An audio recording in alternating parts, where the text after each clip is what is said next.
Hi friends, இன்றைக்கி நம்ம வீடியோவில் என்ன பார்க்க போகிறோம்னா, இன்றைக்கி மத்தியானத்துக்கு என்ன குழம்பு, அது எப்படி செய்ய போகிறோன்ட்டு தான் பார்க்க போகிறோம்.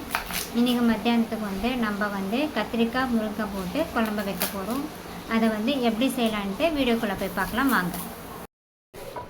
அதுக்கு ஃபஸ்ட்டு ஒரு பேன் வச்சுக்கலாம். பேன் வச்சு அந்த பேன் கொஞ்சம் சூடான பிறகு அதுக்கு தேவையான அளவு ஃபஸ்ட்டு எண்ணெய் ஊற்றிக்கலாம். உங்களுக்கு எவ்வளோ தேவைப்படுதோ அந்த அளவுக்கு எண்ணெய்.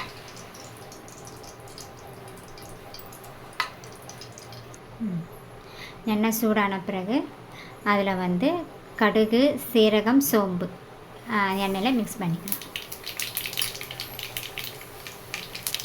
அதோட கொஞ்சோண்டு கருவேப்பிலையும் போட்டுக்கலாம். இப்போது நீல வாக்கில் கட் பண்ணி வச்ச வெங்காயம் நான் 3 கட் பண்ணி வச்சேன். இப்போ வெங்காயம் போட்டுக்கலாம்.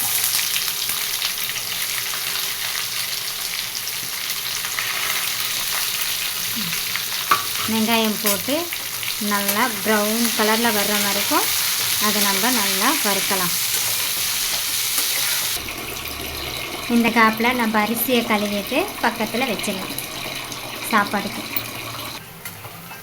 இப்போ ப்ரௌன் கலரில் ஆயிடுச்சு பார்க்கலாம். கண்ணாடி பதத்துக்கு வந்துச்சு ப்ரௌன் கலரில் பாருங்கள். இந்த மாதிரி வரணும். இப்போது சின்ன தக்காளி ஒரு 2 கட் பண்ணி வச்சுருக்கேன், அது மிக்ஸ் பண்ணிக்கலாம். அதோட கொஞ்சோண்டு சால்ட் ஆட் பண்ணிக்கலாம். சால்ட் போட்டு நல்லா மிக்ஸ் பண்ணிக்கலாம். தக்காளி, வெங்காயம், சால்ட் எல்லாமே சேர்த்து நல்லா மிக்ஸ் பண்ணிக்கலாம். நல்லா அப்படியே ஒரு 2 நிமிஷம் அப்படியே மூடி போட்டு வச்சிடலாம். மூடி போட்டு வச்சோம்னா சீக்கிரமாக வெந்துடும். தக்காளி வெந்துச்சான்னு பார்க்கலாம் வாங்க.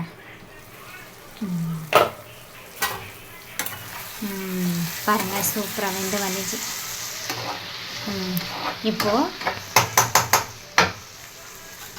இப்போது நம்ம கட் பண்ணி வச்ச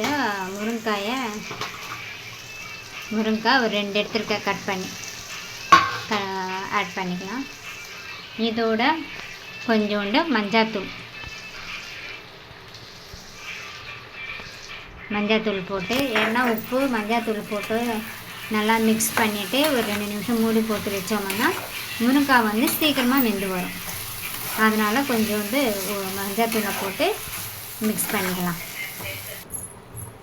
முருங்காய் வெந்துச்சுன்ட்டு பார்க்கலாம் வாங்க. பாருங்கள், இந்த மாதிரி முருங்காய் வந்துச்சு. சூப்பராக வெந்துச்சு. இப்போ நம்ம மசாலா ஆட் பண்ணிக்கலாம். நான் என்னென்ன மசாலா போடுறான்ட்டு சொல்கிறேன். நான் ஃபஸ்ட்டு அது மிளகாத்தூள், தனியாத்தூள், பெப்பர், கொஞ்சோண்டு சால்ட்டு. ஃபஸ்ட்டு ஆல்ரெடி போட்டோம், இன்னும் கொஞ்சம் போட்டுக்கலான்ட்டு கொஞ்சோண்டு சால்ட் ஆட் பண்ணிக்கிறேன். பெப்பர், தனியாத்தூள், கரம் மசாலா, மிளகாத்தூள், உப்பு எல்லாத்தையும் நல்லா போட்டு மிக்ஸ் பண்ணிக்கலாம்.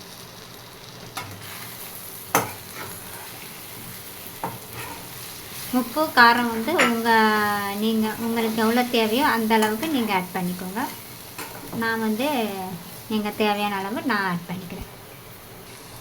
நம்ம மசாலா போட்டதெல்லாம் அடி பிடிக்கிற மாதிரி இருக்கும்.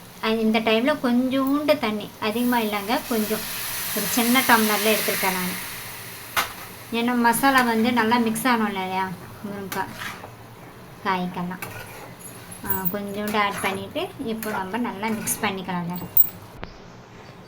நம்ம மசாலாலாம் போட்டோமா, இந்த டைமில் அப்படியே ஒரு 2 நிமிஷம் அப்படியே மூடி வச்சிடலாம். ஒரு 2 நிமிஷம் தான். ஏன்னா மசாலா அந்த காய்க்கு நல்லா இருக்கும். இந்த கேப்பில் சாப்பாடு ரெடி. வெந்துச்சு பாருங்கள். இந்த கேப்பில் சாப்பாடும் ரெடி ஆயிடுச்சுங்க.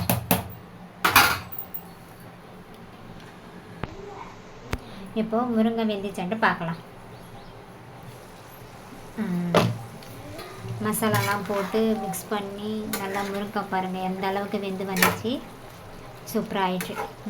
ஓகே, இந்த டைமில் நம்ம கட் பண்ணி வச்சுருக்க கத்திரிக்காய் தான் போட போகிறோம். இந்தாங்க கட் பண்ணிவிட்டு நான் வந்து தண்ணியில் வச்சுருக்கேன்.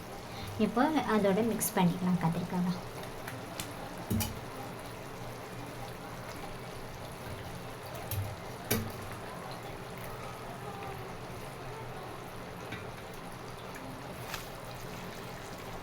கத்திரிக்காய் போட்டு நல்லா மிக்ஸ் பண்ணிக்கலாம் இன்னொரு வாட்டி. ஏன்னா அந்த கத்திரிக்காயில் நல்லா மசாலா நல்லா இறங்கணும், அதனால் நல்லா மிக்ஸ் பண்ணிக்கலாம். நல்லா மிக்ஸ் பண்ணிட்டோம். இப்போ வந்து அந்த மசாலான்றது அந்த கத்திரிக்காய் இப்போ நம்ம விட்டோம் இல்லையா, அதுக்கு நல்லா அப்சர்வ் ஆகணும். அதுக்காக ஒரு 2 நிமிஷம் மறுபடியும் மூடி போட்டு அப்படியே க்ளோஸ் பண்ணிடலாம். ரெடி ஆச்சுன்ட்டு பார்க்கலாம் வாங்க. பாருங்கள், ஆவி பறக்க சூப்பராக இருக்குது. நான் வந்து இதில் சிக்கன் மசாலா போட மறந்துட்டேன், அதனால் நம்ம இப்போ ஆட் பண்ணிக்கலாம் சிக்கன் மசாலா. போட்டாச்சு. சிக்கன் மசாலாவும் போட்டுட்டு ஒரு வாட்டி நல்லா மிக்ஸ் பண்ணிக்கலாம். நல்லா மிக்ஸ் பண்ணிவிட்டு உப்பு வந்து கொஞ்சம் கம்மியாக இருக்குது, அதனால் கொஞ்சோண்டு உப்பு ஆட் பண்ணிக்கிறேன். உப்பு ஆட் பண்ணிட்டோம். இப்போ வந்து பாருங்கள், குழம்பு வந்து நல்லா கிரேவியாக சூப்பராக ரெடி ஆகிடுச்சு. இந்த டைமில் நம்ம வந்து கொஞ்சோண்டு கொத்தமல்லியை ஆட் பண்ணிக்கலாம். மேலோட்டமாக கொத்தமல்லியை லைட்டாக தூவிட்டு ஒரு வாட்டி அந்த கொஞ்சம் நல்லா மிக்ஸ் பண்ணிக்கலாம். சரி, மிக்ஸ் பண்ண வேணாம், கொத்தமல்லி போட்டு அதை அப்படியே நம்ம க்ளோஸ் பண்ணிக்கலாம். ஏன்னா அந்த ஸ்மெல் வந்து நல்லா இருக்கும். ஸ்டவ்வை வந்து லைட்டாக சிம்மில் வச்சுக்கிட்டால் அந்த மசாலா கொத்தமல்லி எல்லாம் போட்டு நல்லா கிரேவி மாதிரி ஆகிடுங்க. நம்ம எல்லாம் மிக்ஸ் பண்ணோம் இல்லையா, ஒரு வாட்டி ரெடி ஆகிடுச்சான்ட்டு பார்க்கலாம் இருங்க. பாருங்கள், இந்த அளவுக்கு கிரேவியாக சூப்பராக முருங்கைக்காய் கத்திரிக்காய் குழம்பு ரெடி. நாங்கள் வந்து இன்றைக்கி தண்ணியை வந்து அதிகமாக ஆட் பண்ணிக்கலாம், நான் கிரேவியாக தான் வச்சுருக்கோம்.